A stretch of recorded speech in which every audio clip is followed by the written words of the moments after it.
Mic check. Mic check. 1, 2.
So testing 1, 2, 3.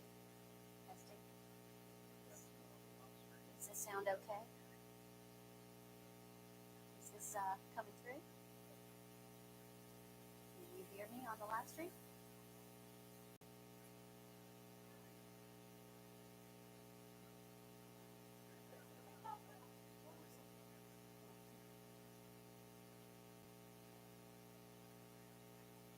Tell me if I should say more.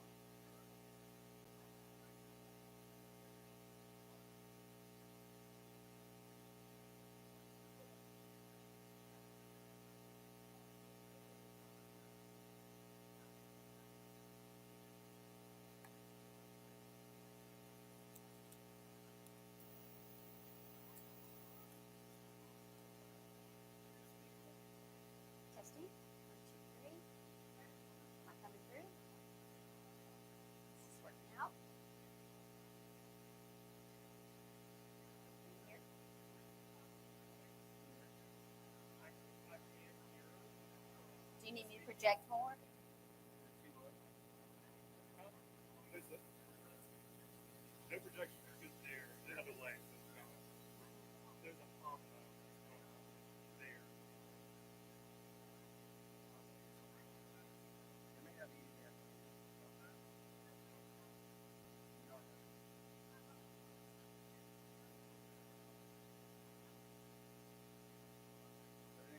they can't hear me. Yeah, I can keep talking. Okay.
Hello, everyone. My name's Andrew Haley. I am the director of the University Forum, and I'm so glad you came out here. I'm so glad you found our alternative location today.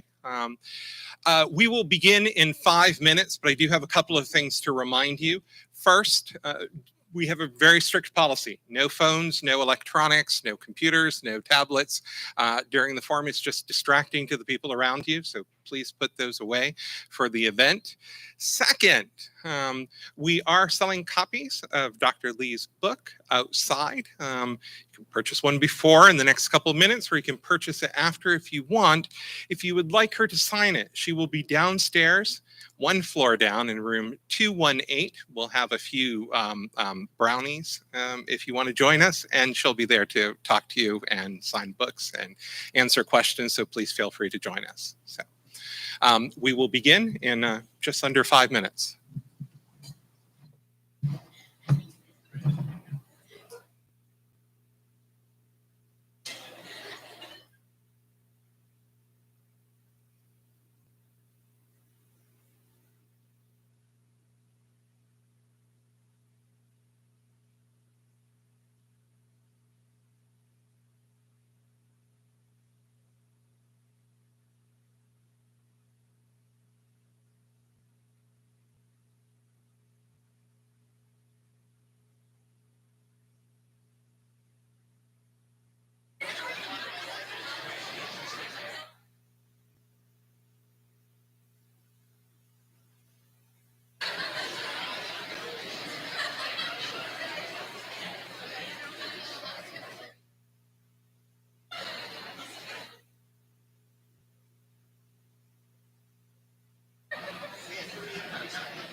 It's green. It should be working.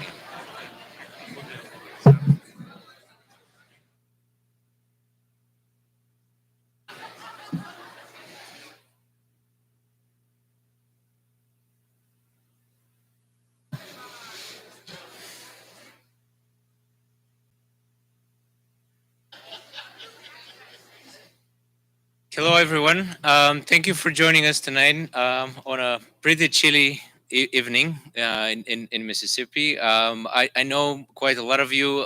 Those who don't know me, my name is Ilian Iliev. I'm the program coordinator for political science at USM. Before we start, I would like to thank the Honors College and the Office of the President for organizing forum. These are always really special events, and we have excellent speakers. Today we have a very, very special speaker. She's one of us. I would like to welcome her back at USM.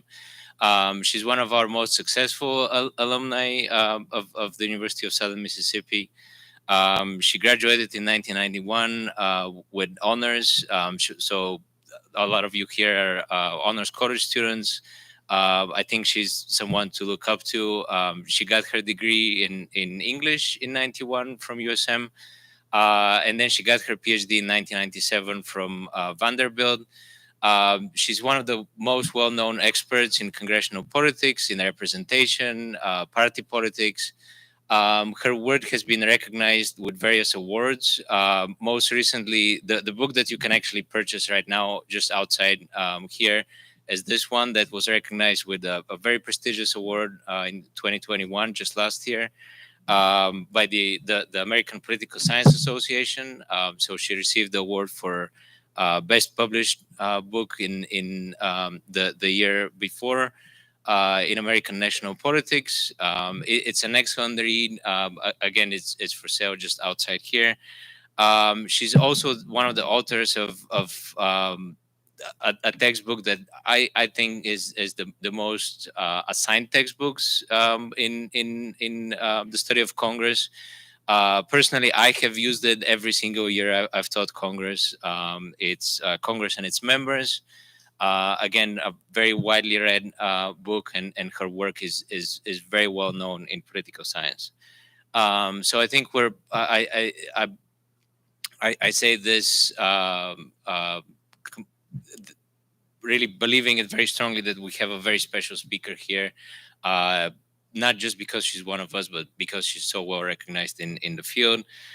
She will talk to us about the elections that just took place, and will clarify quite a lot of things that we've been seeing in the news. And I'll let her speak in a little bit. Before I go, I want to just remind you that we have a number of excellent speakers for the spring as well. So forum will return in the spring.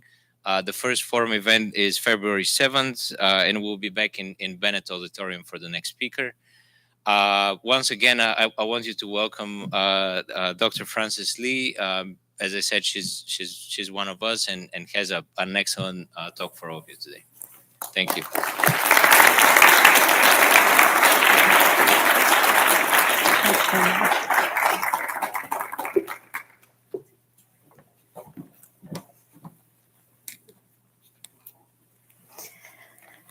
Thanks very much to Ilian and also to Andrew for inviting me here today, and for all the kind hospitality in which he and other faculty welcomed me back with. I am delighted to be back on this campus. USM gave me my start, and the faculty here inspired me to pursue academia for my career. As I'm sure you can imagine, being back here brings back a lot of memories. In fact, I still remember the amazing talks I heard as part of University Forum when I was a student. I was a freshman just out of Petal High School, and I remember sitting there on the floor near Noam Chomsky's feet at the reception following his forum address, looking up at him just sort of downright amazed at the fascinating and rather radical ideas I'd heard that evening. I also had the privilege of driving Betty Friedan to the airport in association with her University Forum visit in 1991. And I was a bit and a bit in awe of the whole experience. And as my mother, who is here tonight, can testify, I wasn't such a great driver as a young adult. So it's good that that all worked out, or I doubt you'd be having me here to speak tonight. So just to move right into the discussion this evening, we have just endured yet another excruciatingly close set of national elections. In the last Congress, following the 2020 elections, Democrats in the House held their narrowest ever majority since the Civil War. In the Senate, Democrats held literally the narrowest possible majority, only exercising majority control due to Kamala Harris as vice president. Here, following the 2022 elections, we've seen some important shifts, including almost certainly a change of party control. Maybe that's happened since I've last left my phone behind. But one thing that hasn't changed is that these are still extraordinarily and historically thin governing majorities. As projected right now, Republicans' House majority in the next Congress will be exactly the same size as the majority that Democrats had in the current Congress. We will either have another 50-50 Senate, or Democrats will have 51 seats to Republicans' 49. This is a country divided almost 50-50 between the two major parties, and our elections continually reflect that. And it's been that way for a long time. This state of affairs was the focus of my book, Insecure Majorities. Since 1980, we've had divided government about 70% of the time. In the House of Representatives since 1980, the majority has changed 5 times, counting the change that will almost certainly be announced this week. Republicans and Democrats have each held the majority for 11 Congresses. In the Senate, the majority has changed 8 times, and Republicans and Democrats have also held the majority for 11 Congresses each. The evenness of this partisan balance is not the norm for U.S. history. This figure displays a simple measure of two-party competition since the Civil War. It's just an average of the Democratic Party's share of the two-party vote for president, the Democratic Party's share of House seats, and of Senate seats. And then I just take the difference from 50 so that I can show periods with Democratic majorities above the 0 line and periods with Republican majorities below the 0 line. And taller lines means that a party is more dominant. So if you look over to the far right of the figure, you can see circled the period since 1980. It stands out, as you can see, from that long time series beginning at the Civil War for its narrow and switching majorities. The more typical pattern, as you can easily see from the figure, is for one party to enjoy a significant advantage over the other for long periods of time. If you look back to the far left of the figure, you can see that Republicans were dominant in national politics during the Civil War, and then for a decade after the Civil War, and then for again for most of the stretch between 1896 and 1932. Democrats were similarly dominant for decades after the New Deal. The period most similar to today's partisan competitive environment, it was the two-party stalemate after the Hayes-Tilden contested presidential election of 1876 up until the elections of 1894. Those decades of the late 19th century are probably the most analogous period to the present, a period of close party competition, divided government, shifting majorities. There are a couple of other periods also circled on the short periods of close party competition, also circled on the figure now. There's a brief stretch during the Progressive era, and then again under Truman and Eisenhower. But as you can see, we are today in the midst of the longest sustained era of near parity between the parties since the Civil War. Presidential elections in the current era have been very close, not just in the popular vote, but also in the Electoral College. This figure displays the winning presidential candidate's share of the Electoral College vote. As you can see, it was once typical for presidential candidates to win all across the country and to amass large majorities in the Electoral College. Between 1932 and 1988, the winning presidential candidate received at least 80% of the Electoral College vote in 10 out of 14 elections. But since 1988, no winner has come anywhere close to getting 80% of the Electoral College, and there hasn't been a presidential landslide in nearly 30 years. These changed competitive circumstances have had far-reaching effects on political incentives. With party control of governing institutions continually up for grabs, the partisan stakes are much higher in elections. This drives the parties to try to create sharper contrasts so as to make an electoral case for themselves. And the primary way that parties make an electoral case for themselves is by amplifying the differences that voters perceive between the parties.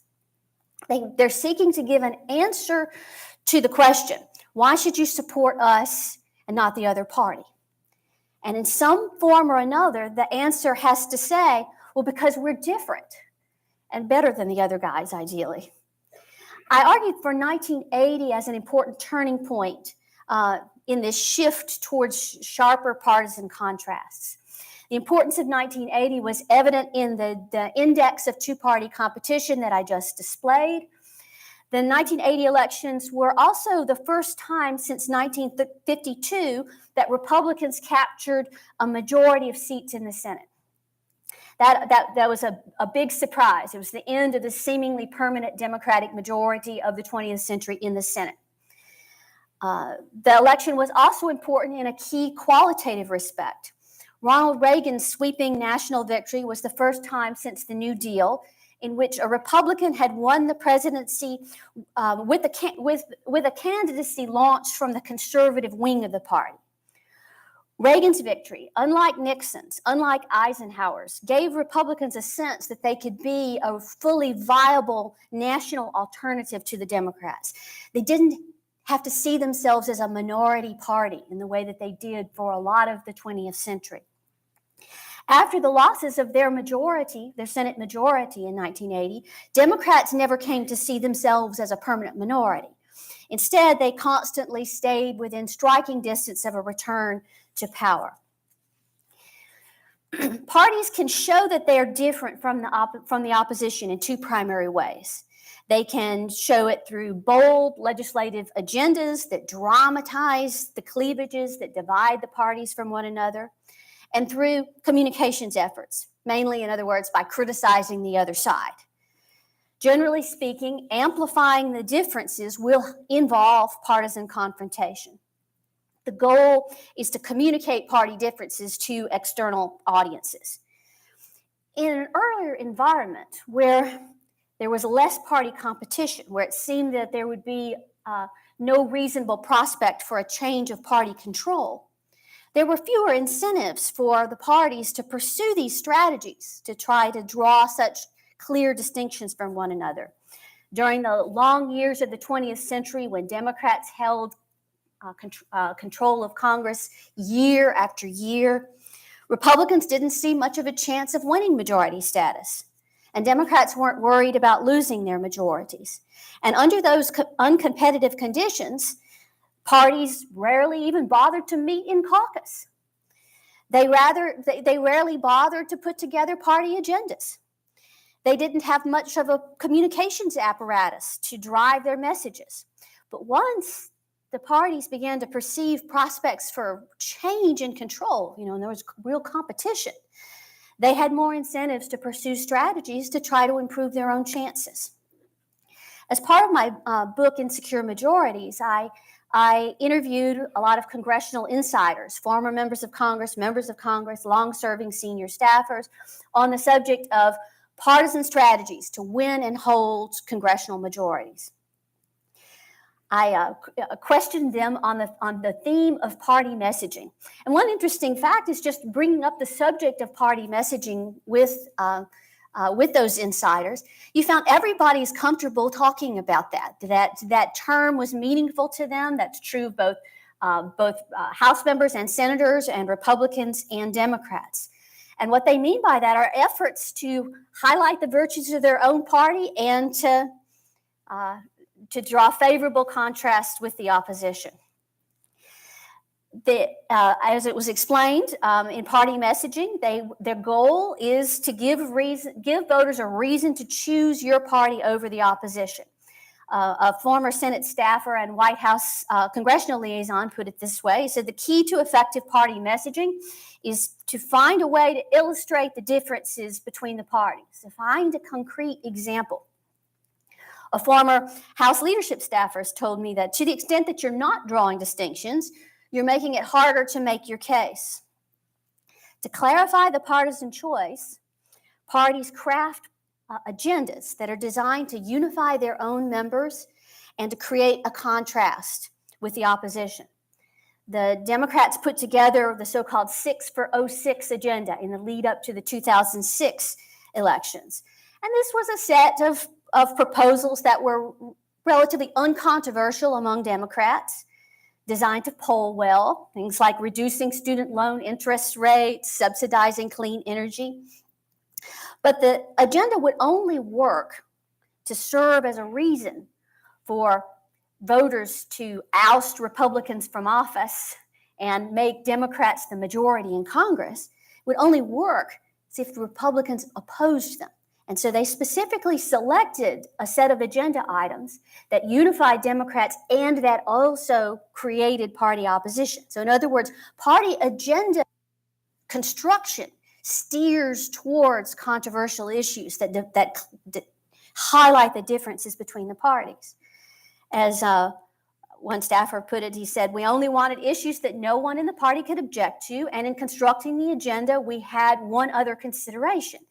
The GOP had to be against it. That's the only way it works. In today's tightly competitive environment, congressional parties have gotten a lot more organized and intentional in developing and putting forward party policy agendas before elections. This is something parties did not routinely do in the 1950s, 1960s, 1970s. Newt Gingrich was often seen as an innovator with the celebrated Contract with America in 1994, which helped to set the agenda for the 104th Congress after Republicans unexpectedly won control of the House of Representatives for the first time in 40 years, ending the seemingly permanent Democratic majority in the House. And then we've seen the parties put forward these agendas routinely over recent decades. In 2006, the Democrats had their 6 for 06. In 2010, Republicans had their so-called Pledge to America. In 2016, Paul Ryan led House Republicans to assemble their so-called Better Way agenda. In 2018, Democrats put an agenda out of their own just before winning back control of the House. And then earlier this fall, the House Republicans unveiled their pre-election legislative agenda, the Commitment to America. So it's become something that parties feel they need to do. It's part of the competitive landscape now. It's important to emphasize that policy agendas are only one way for parties to draw contrasts as they wage their campaigns for control. They also do it by opposing the other party's initiatives and by harshly criticizing them. Parties are looking for reasons to disagree with one another. A veteran Democratic House leadership aide said to me that it's self-defeating to work in a collaborative way. It's a constant fight. This is true on the floor, but it's true in committees as well. You look for opportunities to differ with the other party. You want to stigmatize the opposition. The stakes are huge, and so you do this all the time. A veteran Republican Senate Chief of Staff said to me, in the minority, you don't want to fuel the success of the majority. Too much deal-making can perpetuate them in the majority. I'll give you a few more quotations that from party leaders that lay out this logic in clear terms. The logic that you need contrasts in order to make a case for returning to power. This is a picture of Representative Dick Cheney back when he was House Republican Policy Committee Chair, 1985. He said, "Confrontation fits our strategy. Polarization often has very beneficial results. If everything is handled through compromise and conciliation, if there are no real issues dividing us from the Democrats, why should the country change and make us the majority?" Here's Senate Democratic leader Robert C. Byrd in 1981. This is after Democrats, to their great surprise, go into the minority in the Senate with Reagan's election. He said, "What we need is a solid record of opposition to Mr. Reagan, built brick by brick, piece by piece. I told my colleagues that they should go out there and offer their alternatives, even though they knew they would be voted down, because what looked like defeat after defeat in 1981 would look differently a year and a half down the road." Are skipping ahead to House Minority Whip Kevin McCarthy in 2009. This is right after Obama was inaugurated. He told his colleagues at a Republican strategy session, "If you act like you're the minority, you're going to stay in the minority. We've got to challenge them on every bill." In this environment, the parties on Capitol Hill have built and institutionalized large-scale messaging operations. There are now hundreds of people employed as communicators working for House and Senate party leaders whose job it is to promote a positive image for their own party and to attack the party opposition in every way they can devise. It's a job where your task is to criticize the opposing party from whatever angle presents itself. For a picture of the change over time, this figure displays the total number of aides working for Senate leadership offices, as well as the share of that total with job titles in communications. The figure's on two axes, with the bars indicating the number of staffers and the trend line showing the percentage working in communications. You can see there were no leadership staffers working in communications before 1977. As you can see, the number of communication staffers began to grow almost like in an arms race between the parties after 1980, under pressures of competition for party control of the Senate. You see the large jump right after 1980 in the number of staffers working for leadership and the steady rise in the share working in communications. By the time we get to the contemporary Congress, leadership staff levels were at their nearly at their highest levels, and communications approached half of all the people working for Senate leaders. Story is pretty much the same in the House, though it doesn't really kick off until the House majority goes into play after 1994. You see, that's the big jump in the number of people working for House leaders after 1994, and then the rise of communicators working for those leaders. It's now around a third of all the staffers who work for House leaders working in communications. Now, what are these folks doing? I tracked and content analyzed every communication released by any of these party leadership offices over the course of one whole year. And during this time, there were hundreds of blog posts, videos, press releases, reports put out by these offices.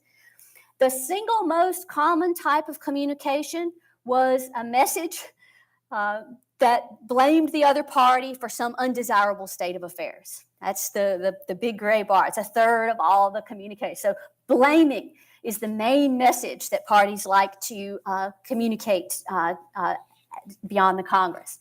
The parties devote a lot more efforts to blaming one another than for taking credit for good things that they do that had happened. So the parties today are much better organized for purposes of presenting clearer contrasts to voters. What does this mean for policymaking? How well do the parties actually do in delivering on these bold promises that they make, these agendas that they craft? As the cartoon here suggests, getting parties on board with a common message doesn't necessarily mean that they'll be able to get those policies across the finish line. That question is the subject of my recent book with Jim Curry, The Limits of Party. In that book, we take stock of parties' success in delivering on the party agendas, the policy agendas that they campaign on. To gauge the success that congressional majority parties have in enacting their agendas, we just compiled a list of each majority party's priorities, set of priorities during each Congress since 1985. To do that, we looked at the bills that are inserted into the so-called leadership reserved bill numbers. So HR 1 through 10, S 1 through 5, the leadership bills. And then we just did a legislative history of what happens to each of those bills. We also looked at the speeches that the leaders give at the start of the Congress, the Speaker of the House and the Senate Majority Leader, and what are the agenda items that they flag for action over the course of the Congress. And as part of that legislative history for each agenda item, we just sought to assess whether majorities over the course of that Congress got most of what they wanted on that agenda item, got some of what they wanted on that agenda item, or none of what they wanted. None of what they wanted means that the legislative effort failed entirely and no new law was written. And then we also assessed how majorities achieved their successes when they succeeded, whether they did so on a party line vote or by other means. Just point out that the number of agenda items that parties put forward hasn't been changing over that time period. It's a little bit more than a dozen, 13, 14 items on average, no trend over the time period, and there's no difference between Republicans and Democrats in terms of the size of the agendas that they put forward. Tonight, I want to focus primarily on our findings for party control in unified government. These are the circumstances when parties should have the best opportunity to deliver on their agendas. This is, however, a rare condition in that divided government in the post-1980 period is the norm. But these are the most interesting cases for parties because these are the cases when parties have been given the reins of power. Here are the descriptive statistics on agenda success for majority parties with unified control in the study. So these are the Congresses with unified control under Bill Clinton, George W. Bush, Barack Obama, and Donald Trump. Haven't been able to collect the data for the Biden first 2 years yet, but we'll have to go back to do that. As you can see here, the single most likely outcome in each of these Congresses, shown in the blue line, is failure. In most cases, parties do not succeed in passing any legislation on their agenda items. That's the typical. So when you hear parties campaigning on some major agenda item, chances are no legislation will result, even in unified control. They manage to achieve a favorable outcome on about a third of their agenda items. That's the green line. These are the outcomes that are covered in the press as a win for the majority party. And then on the remaining 20% or so of the agenda items, they manage to get some of what they wanted, meaning that they succeed in passing legislation, but the outcome falls well short of a clear win. One way of gauging majority party success in unified government is just to compare how much better parties do when they have unified control, meaning they have the House, Senate, and the presidency, versus circumstances when they don't have control of each of those institutions. On the bottom line, what you see here is in the blue is unified government and the green is divided government. Jim and I found only modest differences between unified and divided control in the failure rate. The failure rate was 43% in unified government and 50% in divided government, and the difference between those was not statistically significant. In the middle bars here, you can see parties actually do better at getting some of what they want, that compromise outcome, in divided government than they do in unified government. That is a statistically significant difference. Parties reach a compromise outcome about 35% of the time in divided government as opposed to about 20% of the time in unified government. The top bars here, parties are more than twice as likely to get a most of what they want outcome in unified government. So this makes sense that parties are more likely to get a clear win when they have unified control than when they don't. but it's not a highly impressive success rate. This is 35% of their agenda items. So around a third of their agenda items they'll get a win on when they have unified control, as opposed to just 15% in divided government. When parties fail to achieve their agenda items, why? Jim and I got some insight in this by just looking at where in the legislative process agenda items failed. So we're just looking here only at the items where parties achieved a none of what they wanted outcome. Total failure, no bill was passed. You can see with the bottom bar, just over 1/3 of all majority party failures occurred as a result of the Senate filibuster, failures in unified government. That's the single most common cause of majority party agenda failure in the data. This includes cases not just where there was an actual filibuster or a failed cloture vote, but also any time Jim and I could find evidence in news reporting that the filibuster was the reason why a party gave up on an agenda item, we would code it as due to the filibuster. So that's 1/3. The other 2/3 of cases where majority parties fail in unified government are due to other causes, not to the filibuster. Circumstances where one chamber will pass a bill, one House will pass a bill and the Senate won't, or vice versa. Most importantly, it includes cases where majority parties take, quote, no formal action, is how we coded it, meaning that there was never a bill. They held hearings, maybe. They might have discussed it in committee, but they actually never reported a bill that then votes were taken on. That's the second most common cause of failure, legislative failure, majority parties, in unified government. In other words, they can't get together on legislative language. They can't get together on details. There's still a lot of difficulty, even in our highly partisan era, that face majority parties as they try to legislate.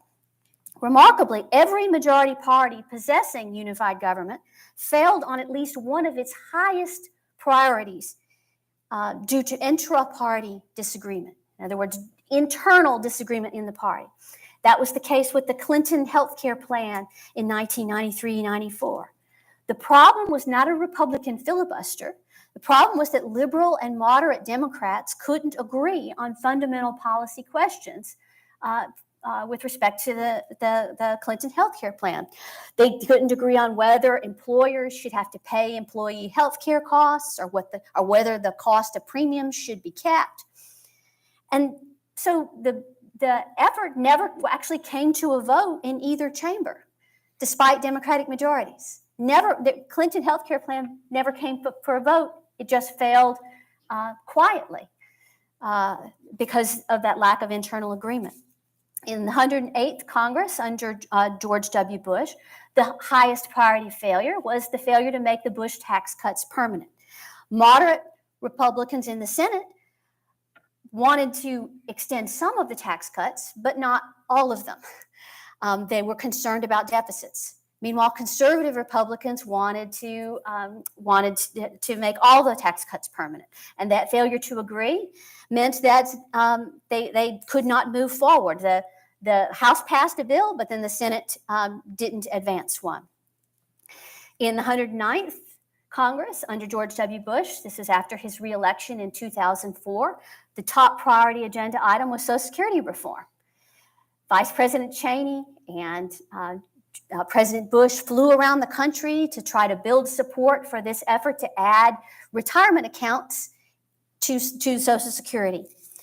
But neither House and Republicans had control of both House and Senate, but they couldn't agree on what that reform should look like. And so there was never a bill reported from committee in either House or Senate to move that top presidential priority forward, even though it was the leadoff policy effort after George W. Bush's reelection. In the 111th Congress under Barack Obama, the big failure was on climate change mitigation. House Democrats did eventually get a bill passed out of the House after a lot of infighting. But they lost so many Democrats on that vote that they wouldn't have been able to pass it if they hadn't gotten a handful of Republicans to vote in favor of it. They needed some help from some Republicans just to get the bill out of the House. It was really a hopeless case in the Senate that, even though for briefly during that Congress, Democrats did have 60 seats in the Senate, never came close to reaching agreement on what a climate change bill should look like in the Senate.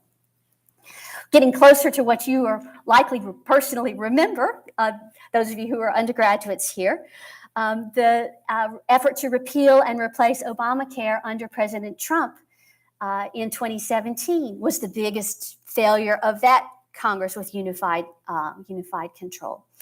And that, again, was due to internal party disagreement. You might remember that late night vote in which Senator John McCain, back from cancer surgery, gave the whole effort a thumbs down. Here in we're at the end of the 117th Congress. The big failure was President Biden's Build Back Better agenda. That was a $3.5 trillion bill that the House passed. And then, after a lot of effort, and then nothing moved forward in the Senate on that for months. Eventually, they passed the Inflation Reduction Act, a $369 billion piece of legislation. So a pale shadow of what they originally hoped to do. And again, the problem is internal party disagreement. As Jim and I looked back over all these party agenda efforts, we found only 13 cases where a party succeeded in getting most of what it wanted, so a clear win, and doing so over the opposition of a majority of the other party and its top leaders. So in other words, pass a big agenda item, get a clear win, and do it on a party line vote. Just 13 cases over that whole period. Now, you see some famous cases, famous examples of that in the list that you would expect to see there. You've got the Affordable Care Act there at number 5, the Tax Cuts and Jobs Act there at number 3, the second round of the Bush tax cuts at number 10. But reviewing this list, it's hard to make the case that these are the most important laws that have passed since the Reagan years. The motor voter there at number 12 was not a very important law at all, and it's had no meaningful effect on voter turnout. The reauthorization of the state children's health insurance program, the SCHIP, at number 7. That's a relatively modest achievement compared to creating the program in the first place. And the program got created in the first place as part of a bipartisan budget deal, which Republicans and Democrats came together in the Clinton years to pass it. So they reauthorized it on a party line vote, but that's not the most significant measure in that policy area. The American Rescue Plan at number 2 was just an extension of the CARES Act that had the emergency COVID aid legislation that had passed under Trump in divided government. Furthermore, I want you to note the 2 party reversals that you see in this list. The crime bill at number 13 was hardly a liberal triumph, but this was a piece of legislation that Democrats passed over Republican opposition. The Republicans opposed the 3 strikes you're out and the legislation that eventually presidential candidate Hillary Clinton would apologize for. That was one of those party wins. Republicans have a strange one on the list, the Medicare Part D at number 9. That was hardly a rollback of the role and scope of the federal government. That created the prescription drug benefit in Medicare, and Republicans under George W. Bush passed that over Democrats' opposition. So there's your list of party steamroll victories over that whole period, decades. It's not a long list. It's not uniformly an important legislation, and there's some strange cases among them. So just to wrap up, in today's environment of routine close elections, intense competition leads the parties to draw contrast with one another continually. Legislatively, they do that by making big partisan promises. And then they do it in communications by engaging in a lot of confrontation with the opposing party. But the parties do not find it easy to deliver on these promises, even under rare cases where they actually have unified government. Parties are rarely able to steamroll their agenda items into law over minority party opposition, even when conditions are favorable, are seemingly favorable for them to do so. Parties in Congress seem to be enmeshed in a continuous cycle of overpromising and under-delivering. They are continually messaging their disagreements with one another, and they're promising their supporters the moon and the stars if they can just get unified control of government. But their record of accomplishments is actually pretty limited. There are many factors that are driving the long-term decline of trust that Americans place in the federal government. I've got the time series displayed here. But I suspect the dynamics described here contribute to that loss of trust. You think about it, Americans are continually fed a diet of harsh rhetoric as the parties lambaste one another's performance. And they're continually being promised grand things if only they elect Republicans or Democrats, as the case may be. So this relentless negativity combined with a record of routine policy disappointment can't be great for trust in government. But I'll try to conclude by looking at the bright side here as this election winds down. I think the data that I've presented makes one thing clear. In today's supercharged competitive environment, there's a lot of apocalyptic rhetoric that we should all take with a grain of salt. Thanks.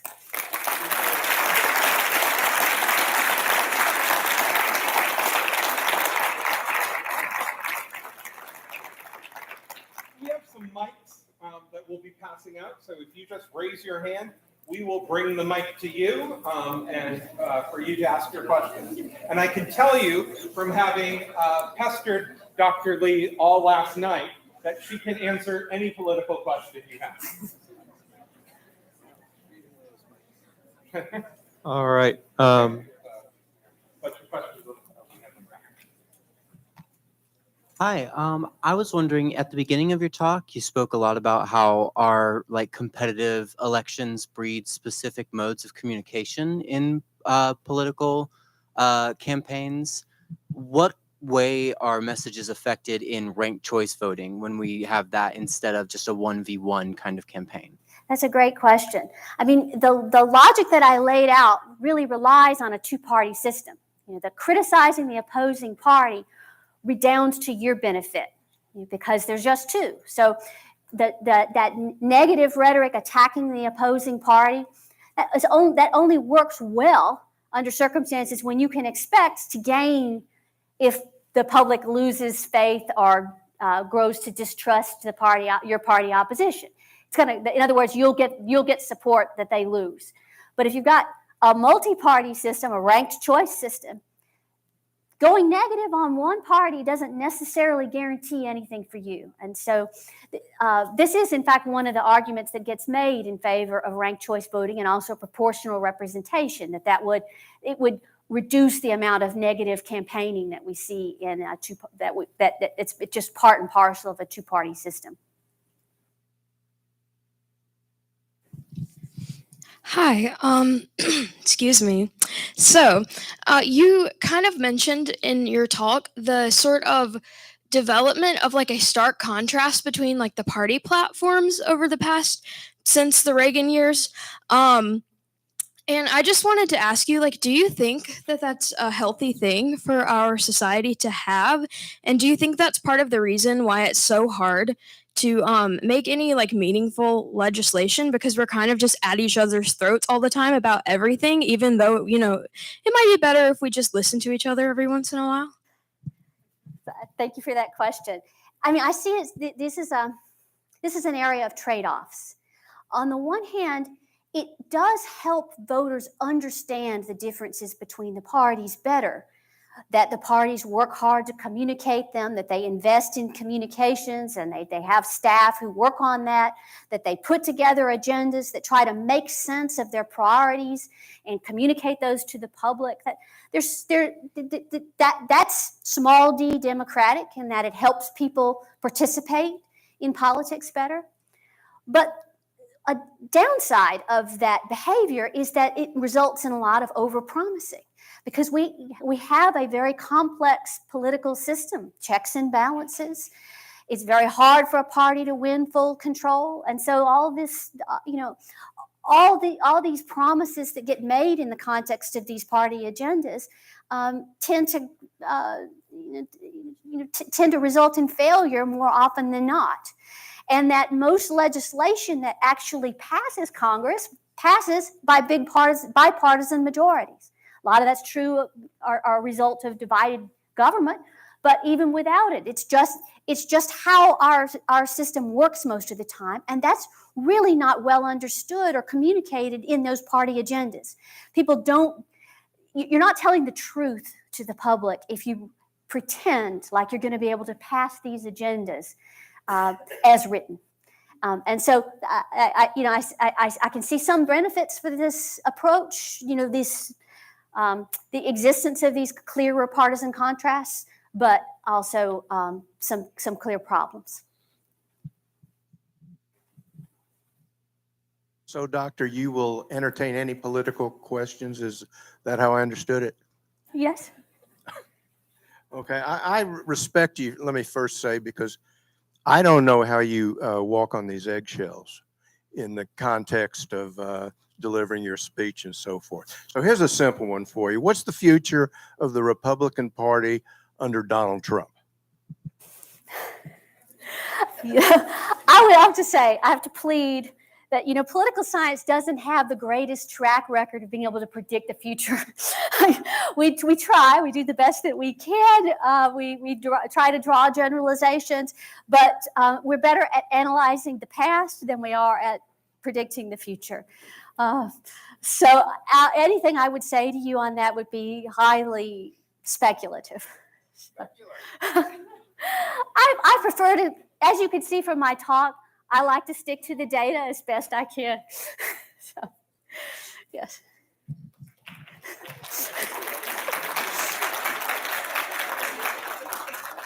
Bringing it back to the surface, could I ask you, I have two questions. Can you stand up? I can't find where Sorry, you are. right here. Thank you.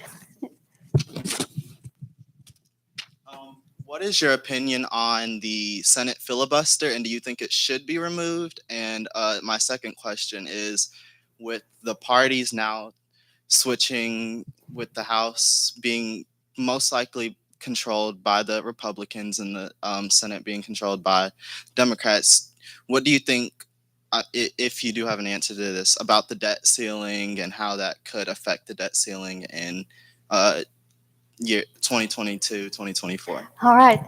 Let me just discuss the filibuster question first. So the data that Jim Curry and I collected for our book do suggest that getting rid of the filibuster would enable majority parties to do more than they currently do to achieve more of their agenda items. So what we would expect to see if the filibuster were abolished would be a higher success rate for parties in unified government than we currently see. But as you can also see from these data, you shouldn't exaggerate the importance of the filibuster. That parties have a lot of difficulty getting together internally on agenda items, and they often like to blame the filibuster when they can't get together. In other words, they will take messaging votes, cloture votes, where they know this isn't really going anywhere, and they'll present a unified front even though the party has some internal disagreements on that issue, so that they can go back and tell the party base voters, look, we tried, but those bad guys on the other side, they stopped us. So there's that kind of gamesmanship around the filibuster. So I just encourage you to be sophisticated in thinking about that there's a lot of focus on the filibuster. It's probably, it exaggerates its importance. Not to say it wouldn't make a difference, but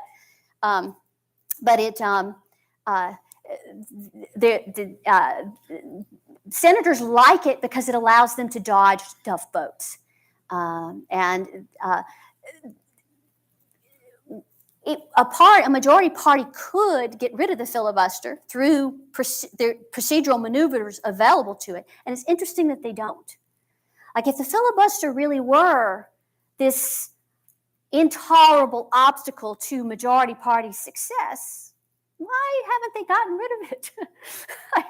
They kind of like it because it's protecting them politically. So it makes the Senate a little opaque. It's hard to know what's really going on in some cases. Now, on your debt limit question, I actually have a chapter on the debt limit in my book, Insecure Majorities. And there's a lot of games, speaking of gamesmanship, lots of gamesmanship around the debt limit. What you regularly see on the debt limit when you've got unified government is the party out of power will just wash its hands and say, we're not going to help you raise the debt limit. You have the power, you have the majority, you have to take out the trash. In other words, you have to do the difficult things that are unpopular. In divided government, they always manage to get there. They always manage, at least up to this, again, we don't want to predict in politics.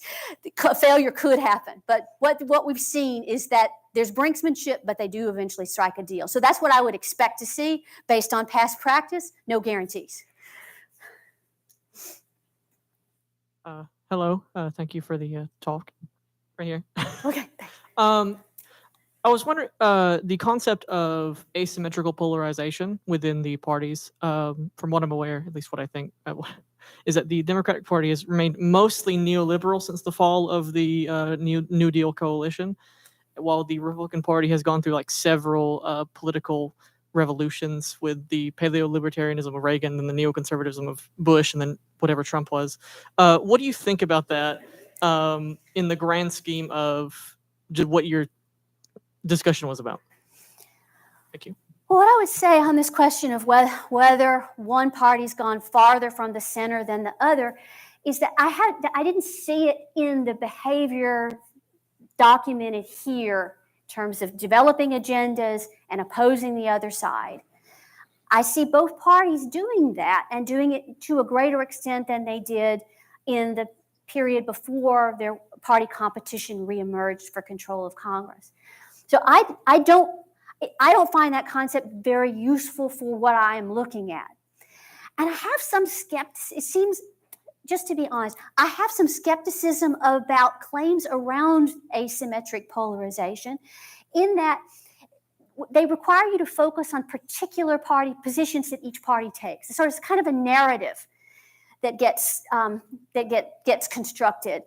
You can certainly tell that story. I know it, and this is a subject of a lot of debate in political science. I don't think there's great data that demonstrates that there has been asymmetric polarization. Some people claim there is. I don't want to get into too much of the details about measuring the ideology that members of Congress possess in their heads. I'll just say I'm skeptical of our ability to do that. And to say which party is more extreme than the other. I just don't find that to be a really useful analytical approach.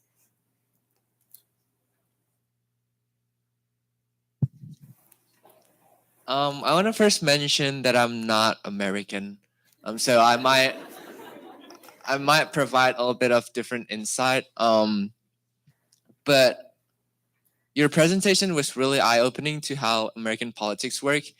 And as a senator within Student Government Association here at USM myself, I do see that the work that they do is just inefficient. Like a lot of the things didn't pass, and money, resource are wasted. And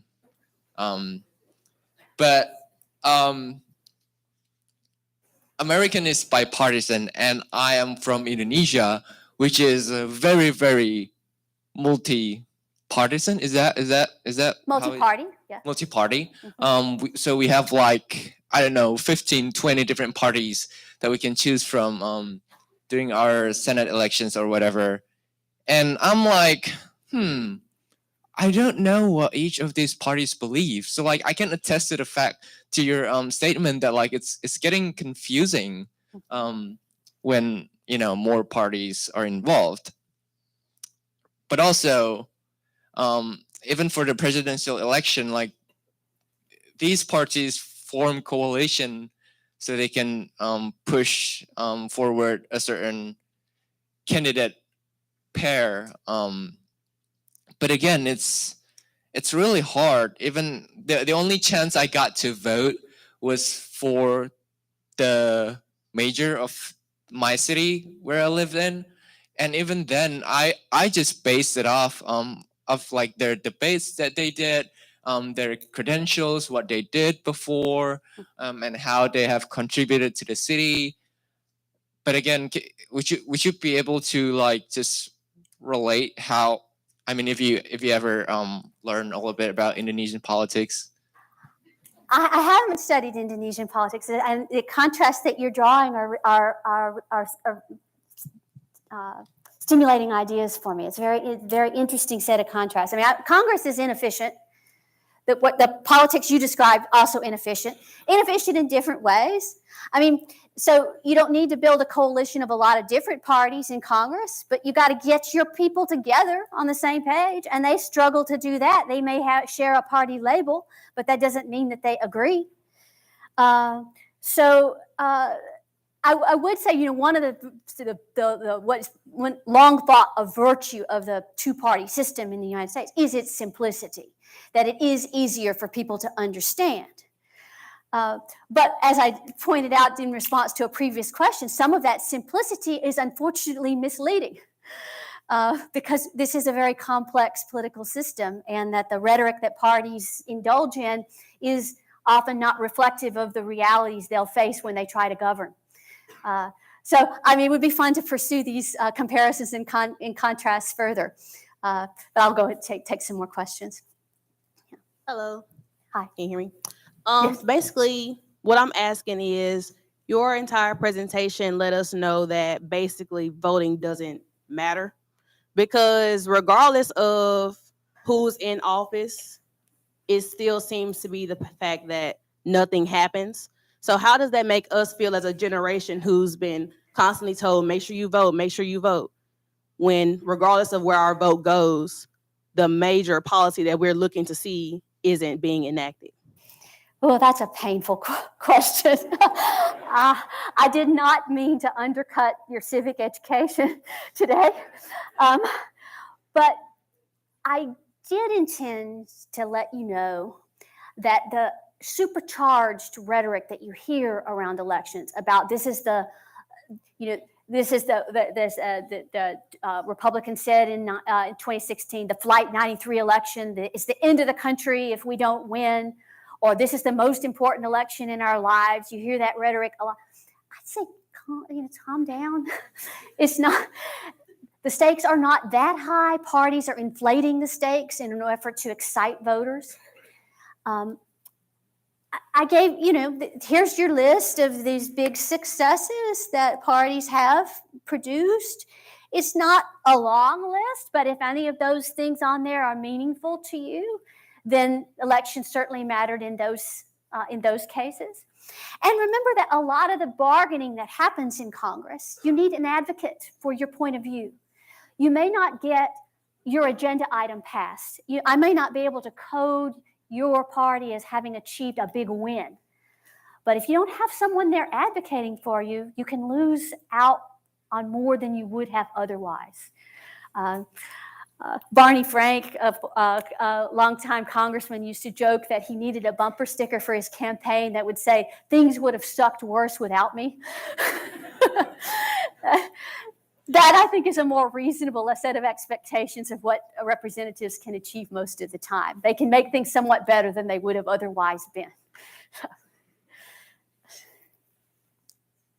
Hi, I just wanted to ask a question that you kind of already answered, but I wanted to say, with these trends in our two-party system, have you seen or been able to compare anything like if these trends would be the same in a multi-party system and ideally if we were to take on a multi-party system instead of our bipartisan system now? There's so many imponderables in that question. I mean, I think it's quite amazing that we have two parties in what is effectively a continental empire. You know, the United States is vast, and to think that merely two parties to represent the huge diversity of the United States. So that each of the parties does contain a lot of differences of opinion. They often like to hide that for campaign purposes, but you can see it when they actually turn to hashing out the details of legislation. So I'm not sure how much difference there would be. Parties differ regionally, what it means to be a Republican in a state I lived in for a long time. I taught at University of Maryland for a long time. A Maryland Republican is not the same as a Mississippi Republican, even though they have the same name. So I think the difference between a multi-party system and the two-party system is probably not going to be as great as you might think, even though it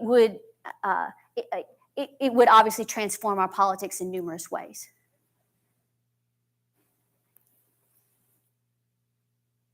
Hi, I just want to say thank you for coming. I really enjoyed your presentation.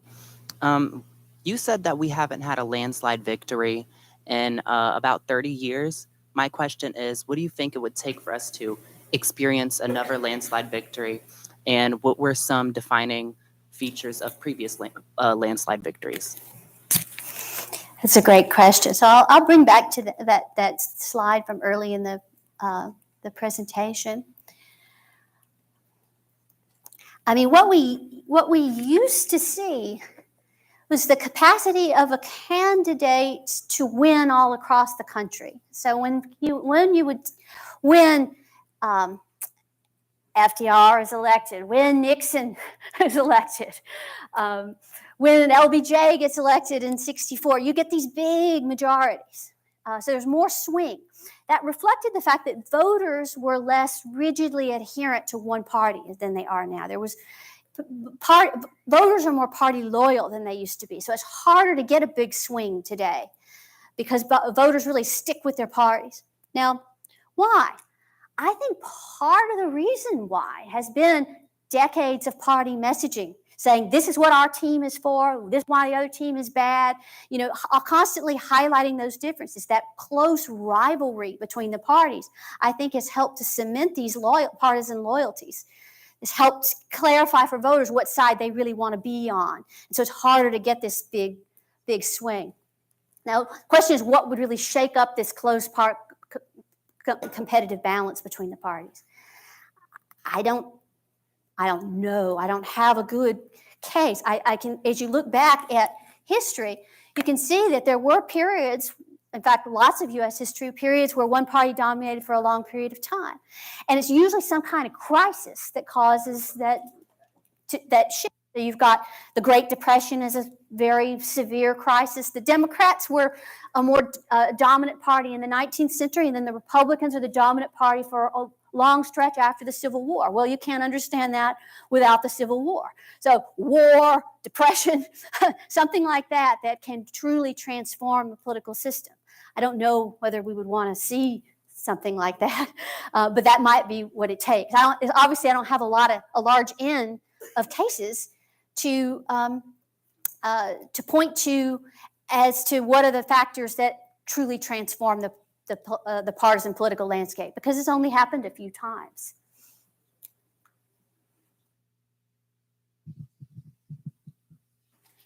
So I wanted to ask a question that was related to like a recent trend I've seen in terms of midterm elections, where typically like the outcome of a midterm election does not favor the incumbent party. Do you believe this is because of the negative rhetoric that surrounds opposite parties? So in political science, we often refer to that pattern in midterm elections where the party of the president loses seats in Congress as the midterm law. And it's a very reliable pattern in American politics that it's the rare case where an election cuts against the grain, where the president's party actually picks up seats. Even presidents have high approval ratings, usually still see losses in Congress at the midterm. An interesting point on our set of parallels to this is that you see the same kind of political reaction in other systems, other political systems. So the party in power at the federal level in Canada often sees losses in the provincial elections, or the parties in power in national governments in Europe often fail to elect parties to the European Parliament. Out parties get elected to the European Parliament. So that backlash politics, because it's been so consistent and long predates even the patterns that I'm discussing here in the post-1980 political landscape, I think it's bigger and deeper, and I think it's rooted in people's usual state of dissatisfaction with politics, and the tendency of those who are not happy to turn out at higher rates than those who are comfortable. And so you see that, and you've seen it for a long period of time. I don't think that's a story of our current politics. One of the reasons why the 2022 midterms were so interesting, because they didn't see the big losses for the party in power that you normally see. Still did see losses, but certainly Republicans were expecting to get bigger gains in the Congress, given the state of the economy and given President Biden's low approval ratings. And so that's an interesting case that didn't, to the extent that we try to predict in political science, that prediction did not come out as we might have expected. Hi, this is similar to a question asked before, but with increasing radicalization on either party, especially you see nowadays there's like some opposition in the Republican Party to Trump. There's like a divide between pro-Trumps and anti-Trumps. Do you believe that there's a possibility for a major party split in the upcoming years? I mean, the parties have strong incentives to work it out internally because looking at our data here, that close party competition that damaged Republicans' ability to control national government in the progressive era, that was a party split. That resulted in Republicans' loss of control of national government. So the stakes are really high. Party needs to get its act together. But that means there needs to be an internal fight to determine which faction in the party will prevail. And then the losing faction has to then decide that they prefer to stick with the party rather than to try to sabotage it. And so I wouldn't say that that we know the outcome of that battle, but it does look like it's brewing. And we can find some parallels in American political history to circumstances like that. Hello. So I'm currently a political science master's student at USM, and I am really focused on the bureaucracy. And I was just wondering, I argue that the bureaucracy is really the people making laws, not necessarily our congressmen and women we're voting for. So with that, I wrote it down.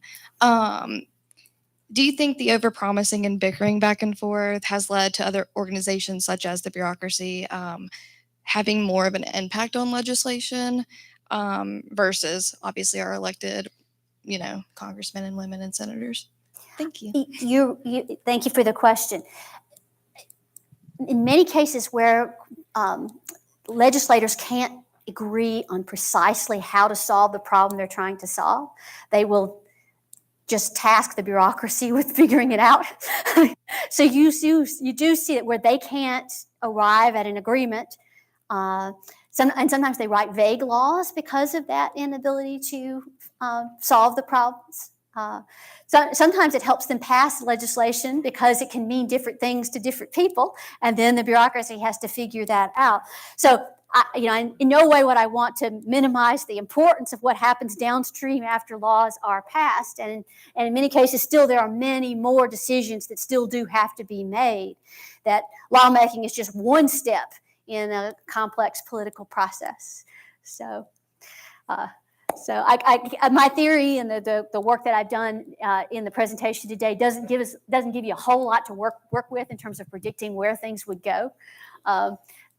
But just to recognize that hard internal bargaining that has to happen inside the majority party often winds up with rather inconclusive results that will then need to be hammered out elsewhere.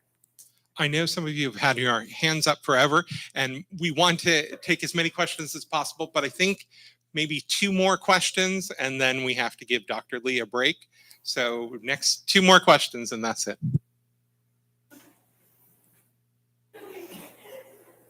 Hey, over here to your left.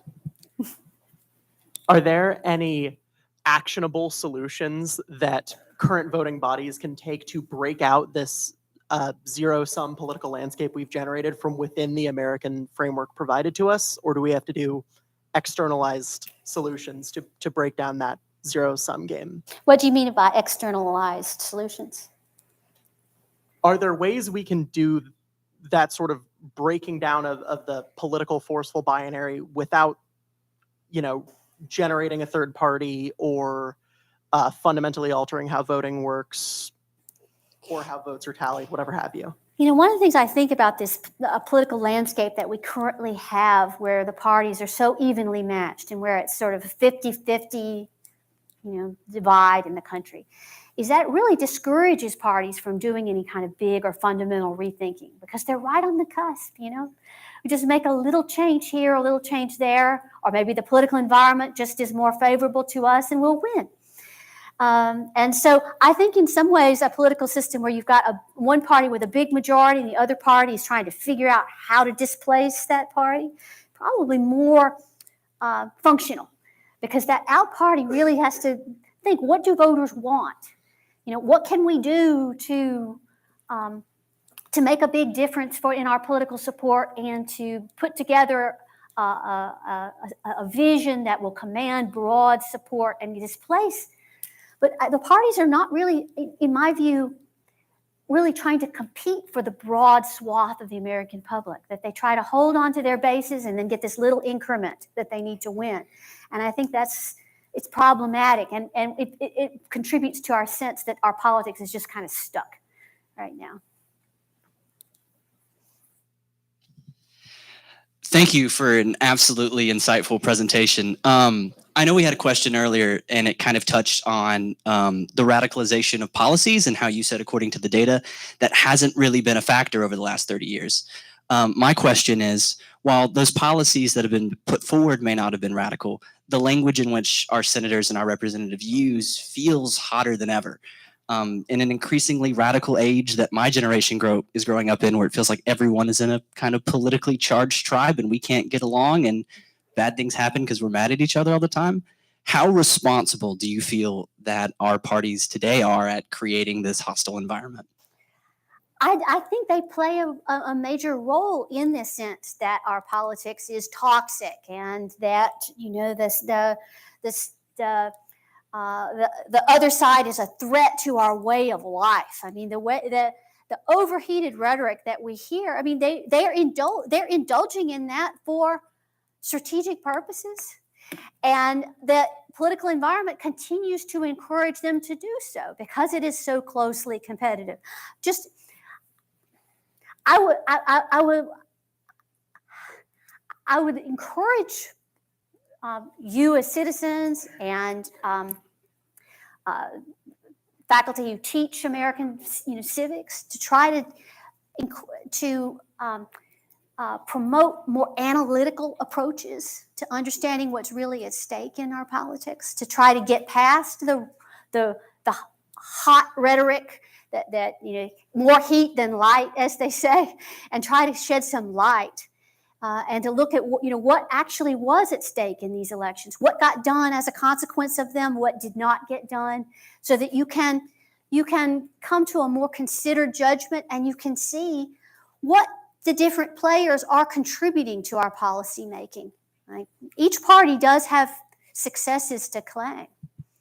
And the demonization that we engage in our politics, it discourages us from seeing what our fellow citizens with their wide range of views can contribute. Everyone, please join me in thanking Dr. Lee.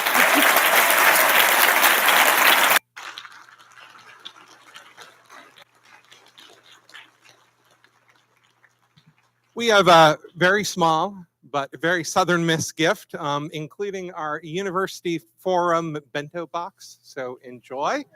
I want to thank you all for coming out tonight. I have just a couple pieces of business. I need to thank the folks here at the Thad Cochran Center who have been so good in making sure that the technology worked and everything else worked. I need to ask two students here, Dania, and I'm going to script the name, Abuzad, and Ria Malhotra. No problem, just see me before you leave today. And I also want to remind you that University Forum happens both in the fall and the spring. We come back on February 7th. Talithia Williams, who's a mathematician who studies health trends, both your health trends and the health trends of continents like Africa, will be here to talk about how to use data to understand the world. And then we have two amazing speakers that follow her in the spring, so I really hope that you'll continue to attend. But before we go tonight, if you could just join me in thanking one more time Dr. Lee.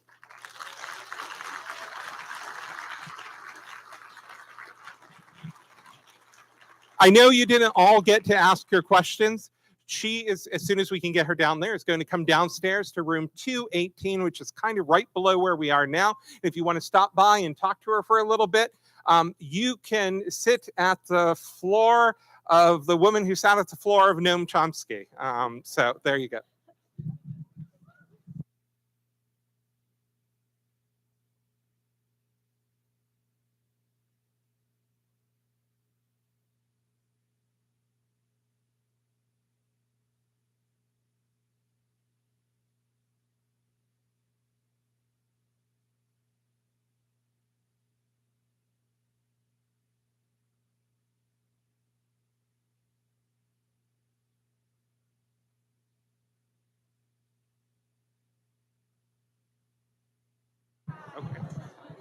And a reminder, just in case anybody didn't hear that, there is a reception if you'd like to join us downstairs, right below where we are, room 218 in the Thad Cochran Center. Oh, yes. Well.